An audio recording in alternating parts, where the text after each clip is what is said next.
Dating Defense Secretary Orlando Mercado ipinanukala ang pagpapalakas ng ating militar upang mas maprotektahan ang ating teritoryo, partikular na sa West Philippine Sea. Ang report mula kay Dina Pagibitan.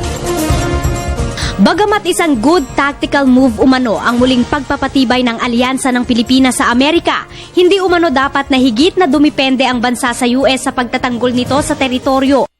Unay ng usapin ng pag-angkin ng bansang China sa West Philippine Sea. Ito ang panukala ni dating Defense Secretary Orlando Mercado nang magbigay ng talumpati bilang eminent fellow ng Development Academy of the Philippines. We must remember this is just a tactical move.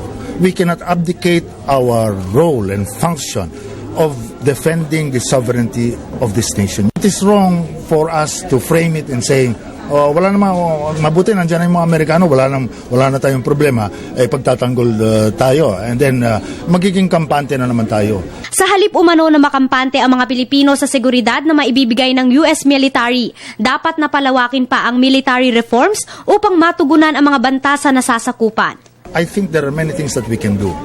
Diplomatically, I think we should already begin to really pursue a mechanism by which we can talk with them more.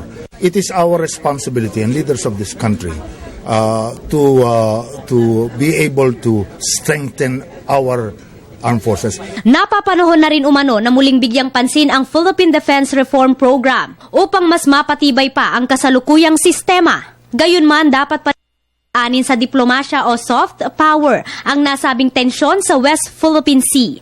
Tinawag din ni Mercado na isang smart power ang hakbang ng gobyerno nang idulog ang tensyon sa UN Arbitral Tribunal. Let us not allow this crisis to go to waste. Let us develop our own mechanisms by which we can defend our territory. In military parlance, it's not a matter of matching what weapons they have.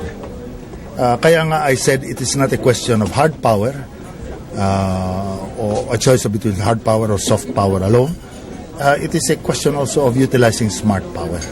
Una rito, nilagdaan ng Pilipinas at US ang Enhanced Defense Cooperation Agreement o EDCA noong nakaraang buwan, kung saan maaari nang makapag-set up ng mga pasilidad ang mga sundalong Amerikano sa mga base militar sa bansa. Para sa Telebisyon ng Bayan, ako si Dina Pagibitan.